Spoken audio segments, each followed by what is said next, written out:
Hello and welcome to Burning Issues, the only program that provides you a glimpse inside the Wichita Fire Department. I'm Fire Marshal Brad Crisp, and in this episode we'll talk about holiday shopping and winter fire safety tips. The Wichita Fire Department has a long history of being proactive when it comes to fire safety. One of the many programs we concentrate on each year is conducting fire safety inspections during the holiday season. These inspections, conducted on businesses small and large alike, focus on immediate fire and life safety hazards you could encounter while shopping for gifts during the upcoming holiday season. We also recognize people tend to spend more time indoors as the holidays approach and the weather gets colder. The more time we spend inside our homes and businesses, the more chance there is for something to go horribly wrong. During this time of year, we use space heaters, candles, fireplaces, and other heat-producing devices. Care and prevention need to be taken to ensure our home is free of fire hazards which could injure or worse yet kill you or your loved ones. I'd like to welcome Lieutenant Robert Kirshen and Lieutenant Matt Woods to the Burning Issues program. Welcome, gentlemen. Robert, you've been with us for 10 years, and Matt, you've been with the fire department for 8. Robert, could you tell us a little bit about where you worked before you started with fire prevention? Well, I've spent my entire career on the east side of town. I spent 5 years at Station 5 at Second Hillside, and then another 5 years at Station 9 at Kellogg and Edgemore, essentially. The last several years I spent riding the truck company. Right. What does a truck company do? How's that different than a regular fire engine with firefighters coming off of it? Yeah, essentially a truck company is more of the support functions, provide the forcible entry, ventilation, just any support function to help that line get in service and put the fire out. When you say getting the line in service, we have firefighters who are going inside the home to extinguish the fire. So the truck company support system is designed to help them clear the smoke out. You're putting ladders up against the building. You're helping to get folks inside the building, more effective, more efficiently. Matt, where did you work at prior to coming into fire prevention? I was at Station 5 at Second Hillside, and then I moved to Station 2, which is Lincoln Broadway, downtown area, and I rode engines, squads, and trucks. Right. You did a lot of the same things that Robert did, so yes. We appreciate your guys' service. You were working primarily on the south side of town. When you came up here, you were primarily out east, Robert, and keeping people safe all over town, so we appreciate that work. Now you're assigned to fire prevention, and your focus, the focus of your work right now is some code compliance and code administration, right? Yes. So, Robert, what kind of work does a fire inspector do? What kind of work are you out there doing every day for us? Essentially just ensuring that everybody's safe, you know, when you're in some place that you're able to get out, that, you know, they're not using extension cords unsafely, you know, using power strips, making sure that, you know, exit signs and emergency lighting function appropriately if the need arises. Right. So you guys aren't just doing inspections, Matt. There's some other things that you guys do when you're not out inspecting businesses. What are some of those other things? Occasionally we have people call and want burn permits issued, so we'll go inspect those and let them know if they can have a permit issued or not. Right. We also go and investigate complaints. Citizens call in. We'll go check those out, make sure everything's safe. One example would be fire lanes. Yes, fire lanes is one of them. So there's a variety of different things that happen. It's not just about going into a building and doing an inspection. There's things that happen outside the inspection world that you guys have to deal with. We appreciate that work. In the opening, I mentioned holiday shopping safety, and so I want to spend a little bit of time talking to you guys specifically about what we're out there doing in the large box stores and the shopping malls, places where people are going to go and buy gifts for their loved ones. So, Robert, let's start with you. What are some of the things that we as a fire department focus on to give people a safe shopping experience? Yeah, on the holidays, the big box stores, the large retailers, they start getting a lot more stock in. They've got to put it somewhere. Right. We go in and make sure that they put it in a safe spot so they're not blocking the exits. Right. Exits are kind of important, right? If something bad happens inside of a store, and it doesn't just have to be a fire event, it could be a car that crashes into the building, it could be a severe weather event, it could be somebody that walks in there with a gun, or a disturbance, you know, happens, two people fighting over a television. There's all kinds of different emergencies that could happen, and one of the primary goals of fire inspection is to ensure the people that are inside the building can get out of the building safely, and blocking fire exits with stock and mops and brooms and things are not helpful, right? Matt, talk a little bit about those exit paths. How do we get people from where they're at shopping to the exit doors?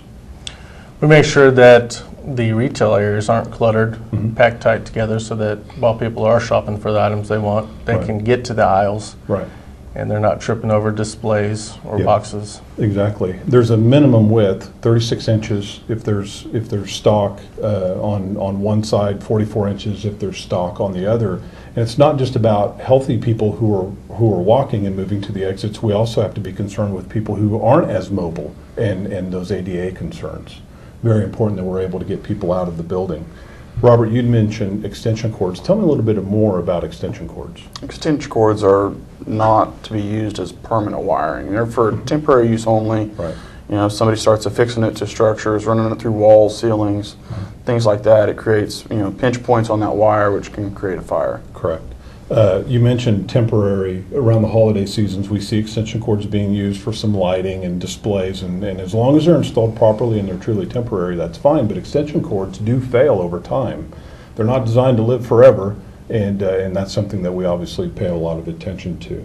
What about emergency lighting? I don't know if most people know what emergency lighting is and what it's for. Why don't you tell us a little bit about it, Matt? Emergency lighting, in case of power failure, they are supposed to light up the store areas Right. so that people can find their way out. The exit signs are supposed to stay lit so that they know where to go once they get to the aisles. Right. And it's a common thing for people to forget to check those. Batteries die in those, so when the power fails, they do need to stay on. Yeah, those lights are designed to stay on for 90 minutes, and most people, including some people who are trained to operate in the dark, don't do well when they can't see. And so, especially in the evening hours when there's not a lot of ambient light, if the power goes out or if there's some kind of emergency and they lose power, it's important that people can see where they're going to get out of the building. Excuse me, Robert, why don't you tell us a little bit about the fire lane issues and some of the enforcement that we do with that? Well, fire lanes are there so we can get the fire trucks close enough to do the job that we need to do in this situation. So, when people start parking in those fire lanes, it puts us farther and farther away from where we need to be, and it just creates makes our job a lot harder to do. Exactly. Not only does it make our job harder, it could make it difficult for people to get away from the emergency that's happening. If their car's blocked in by our fire trucks or by the fire hose, then we've really taken away their ability to get out of our way so that we can go in and take care of the emergency. Crowd management plans, Matt. We've started working with some of the larger box stores about how to manage those large, right after Thanksgiving crowds. Why don't you tell us a little bit about that? Just making sure that they have plans in case something does happen. The "You Are Here" signs, like I said, the aisles, making sure that they're cleared, making sure that they know what to do in case of an emergency, and they have a number of people in there that they can get out safely. Right. One of those other key points is we've worked with them to have adequate checkout staff so that we can keep people moving in and out and not have these long lines that extend way back into the store and get clogged up with people with shopping carts and product and whatnot. Finally, when it comes to shopping mall inspections, we do get complaints, Robert. Why don't you tell folks a little bit about how we respond to those complaints? Well, when people call in and let us know that some things are happening, we go out to the stores and investigate, find out what's going on and see what we can find out, and then, if they're not in compliance, we ensure that they become into compliance, and just educate them and teach them and let them know how it's supposed to be done. Sure. Oftentimes people don't know what the exact fire code rules are, and that includes folks who work in some of these stores. And so part of what we do is to educate folks about, you can do this, but you can't do that. And we obviously try to always give them an explanation as to why those kinds of activities are dangerous. There's some other things that people can do individually. If I'm going out shopping, Matt, what are some of the things as a shopper I should be looking for or doing to keep myself and my family safe? Just be aware of your surroundings all the time. Keep your cars locked. There are thieves, unfortunately, that prey on people this time of year. Be aware of when you're driving in parking lots, there's going to be lots of people getting in and out of the store. They're in a hurry to get their Christmas shop done. Watch for the kids. Right. It's going to be icy out. Be sure of your footing. Yes. Walking on ice and snow, a lot of trip and fall hazards, and you can severely injure yourself. What about, you had mentioned being aware of your surroundings. When you say that, what are we asking people to do when they're inside the store or even outside the store? What are some of the things they should be paying attention to? Should be paying attention to, if there is an emergency, where am I going to go? Right, exactly. Have a plan. Exactly. Right? Know where those exits are. There's exit signs above every exit door, and just be aware of how close you are. You don't have to go out of the same door that you came into. If there's an emergency, simply get out of the building as quickly as you can. Another key point is letting people know where you're going to be, right? Let your family know, your brother, your sister, your grandma, your grandpa, your parents, your significant other. Let them know that you're out shopping and where you're going to be. In the event that something does happen, they're aware of where you're at and what you're doing. Okay, so if there are concerns while people are out shopping, what's a number that folks can call to say, hey, we need you guys to go check this out? What number do you guys get rung up at? The 268-4441. Right. And that's Monday through Friday, 8 to 5. We do have voicemail so they can leave a message if it's over the weekend or something. But we would encourage people to call if there is a significant fire code hazard or there's a concern about something that citizens see when they're out there shopping. Please let us know. All right, let's talk a little bit. We're going to change gears slightly, and we're going to move away from inspection and talk about some home fire safety stuff. It's wintertime. People are staying home. They're cooking. They're using heating devices to keep their homes warm. Let's talk about some of those winter fire safety tips. Matt, we'll start with you. Cooking fires continue to be an issue, not just here in Wichita, but nationally. Tell us a little bit about how cooking fires start and how people can prevent them from happening in the first place. A lot of times they're from unattended cooking. People have kids, they have chores they're trying to get done while they're cooking, or they might fall asleep on the couch, and they just completely forget about it. Right. Other times it's, leaving handles hanging off the stove, and you might get bumped and spill grease and it catches on fire. Correct. So what are some things that people can do to avoid getting distracted by all those things in our life that are going on, and what can people do to avoid getting things that will burn into contact with a heat source like a stovetop? Well, just be aware of your surroundings. Don't place stuff on your stove or near it to where it could fall in or get knocked in accidentally. Right. Attend your cooking while you have a heat source going. Stay in the kitchen. Don't have candles going beside the stove and forget about it. Yeah, we understand distractions happen, right? You get a phone call, the kids start crying in the back room. If you have to leave your cooking area while you're cooking, turn the heat off or turn it all the way down to low or do something. Don't just walk away from it, assuming that everything's going to be fine when you get back, because, as I said just a few moments ago, the leading cause of fires in Wichita are cooking fires, and they're totally preventable. Robert, let's talk a little bit about the second leading cause of fires in our community, careless smoking. What are some things that we can share with people to help avoid a cooking or a smoking fire, rather? Yeah, just make sure that you're being careful when you're actually smoking. Don't lay in bed and smoke your cigarettes. Don't, if you're on oxygen, don't have your cigarette going while you're still having the oxygen.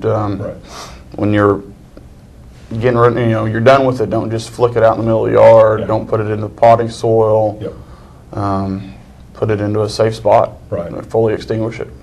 Fully extinguish cigarettes in a butt can, a metal butt can, a glass ashtray, something that it's going to stay in and it's not going to burn. And you make a really good point about not flicking it out into the yard or off the balcony if you live in an apartment complex, or off your back deck, because the grass, especially this time of year, is brown and it's dry, and that's really easy for a cigarette to start a fire. All right, with the winter season, Robert, we're going to stay with you on this one, comes some heating costs, and people are obviously paying attention to the costs that are associated with heating their homes, so there's some alternative fuel sources that we see crop up during this time of year. Let's talk a little bit about fireplaces first. What are some of the things that people can do to ensure that they're not going to have a fire outside of their fireplace? Just make sure when you light your fire, make sure you don't make it too big. Make sure it's appropriate size for the type of appliance you're using. make sure that when you're done with the ashes, you properly dispose of them. Right. Don't just throw them into your trash can, your plastic trash can that you got right next to your house, in Yeah. your garage, whatever. Don't just put them in there. We see many fires every year caused just by that. Yeah, great point. Those coals can stay hot for days, literally days, 2, 3, sometimes 4 days. And if you scoop them out of your fireplace and you put them in your plastic trash can that's up against the side of your home, it's a matter of time before you have a pretty significant fire and your home gets destroyed. Also, another tip is to have your fireplace inspected by a professional. Over time, fireplaces heat up and expand, they cool down and contract, and that can allow for some gaps to take place in the flue space and other spaces like that, and fire can travel into that dead air space or that confined space and catch something on fire. What about using space heaters, Robert? What are some tips that people can use to make sure that if they're going to use space heaters, they do so safely? Make sure they're directly plugged into an outlet. Mm-hmm. Don't plug them into extension cords, power strips, things like that. Right. Make sure they're 3 feet away from any combustible finishes. Right. Any curtains, Beds, chairs, couches, anything that can burn. Make sure they're 3 foot away from Right. it. And another thing that we like to tell people is, if you have children or pets, be aware of them around space heaters. Not only can space heaters potentially cause burn injuries, but they could also be accidentally knocked over by a pet or by rambunctious kids that are playing around and stuff. A lot of the new space heaters have tip-over features that shut them off, but not all of them do, and especially some of the old ones don't. And if that comes into contact with your blanket, your bed, some clothing, a curtain, you could certainly find yourself in the middle of a bad situation. Matt, let's talk about some of the other things that folks can do inside their homes to protect them and their family in the event that there is a fire, primarily smoke alarms. What can people do to help protect themselves and their families? Make sure you do have smoke alarms, first off. Right. There's still a number of people out there that do not have smoke alarms. If you do have smoke alarms, make sure they work. Change the batteries twice a year. Right. Check them at least once a month. Yep. Test them, right? Yes. And you can even go beyond testing them. When you test them, if you have family members who are still living with you, whether they're kids or mom and dad or grandma and grandpa, have a fire drill. Set it off. Make them do stuff. Make them get out of the home. Make them find another way to get out of the home. Practice your fire escape plan. When you're testing your smoke alarms, it's obviously important to make sure that they work, but if you don't respond properly when they go off, then them just working may not be enough. We also have a program where we actually give away smoke alarms. We now have carbon monoxide detectors. We do have some smoke alarms for the hearing impaired as well. Robert, Matt, can you tell me a little bit about that program and how people can reach out to us if they're really in need of a smoke alarm? If they're in need of a smoke alarm, they just need to call that phone number we gave you earlier, the 268-4441, and we can get you on a list. We can get somebody out to your house and evaluate what you need and provide a smoke alarm for you. Right. People can call 268-4441 Monday through Friday, 8 to 5, and get on that list that you're talking about. We actually send firefighters out to do that evaluation, and we provide the smoke alarms free of charge. We do ask that you try to make yourself available, if possible, during the regular work week, because that's what your guys' schedule are. But we do have a number of smoke alarms available if folks don't have one or in need of one, and our firefighters come out and install them. I know we talked about extension cords in businesses. Let's talk real quickly about extension cords in the home, Matt. People are using extension cords. Tell us a little bit about what folks can do to keep their home as fire safe as possible in using extension cords. Once again, don't use extension cords as permanent wiring. They get old, bad stuff can happen to them. A lot of times people splice them, try to make them longer, or splice them in directly into appliance. That's a very big hazard. Right. Don't do that. Don't overload them. Don't overload them. Right. Don't plaster them under rugs, carpeting, Yep. stuff like that. Make sure they're not in the way of being a trip hazard to where a kid could trip over it and cause an injury, which actually goes great with the next quick tip I'm going to have Robert talk about, and that's the snow and ice tripping, slipping, falling hazards at home. when we have a ice event or a snow event, there's some things that people need to do around their home to keep themselves safe. You know, they need to get out there and clear that ice and snow, put, you know, ice melt down, shovel the snow off, make it so it's as safe as possible out there. You know, watch out for your throw rugs you put down, that you're not tripping on those, the snow boots, the, you know, things of that nature. Yeah, absolutely. We want people to be safe. We want them to be safe in their homes and at their place of business, and we've shared with all of you a number of tips that can help you do that. Thank you very much, Robert, Matt, for joining me with Burning Issues. I appreciate your service to this community, and I know these folks appreciate the things that you guys are out there doing. Thank you very much. Remember, if you need a smoke alarm, call us at 268-4441 to schedule a time, and a member of our department will come out and install one for you. If you'd like to become more involved in the city of Wichita, or if you want to learn more information about the Wichita Fire Department, you can go to wichita.gov and click on the fire department link. You can check us out on Facebook, or you can always call the fire department at 268-4441. That concludes this episode of Burning Issues. Our mission is to provide our community an excellent, proactive fire and life safety services through prevention, education, and protection. Remember, Wichita firefighters are highly trained professionals who are your friends and neighbors. They're Wichita's bravest, and they're somewhere serving you in many ways every day.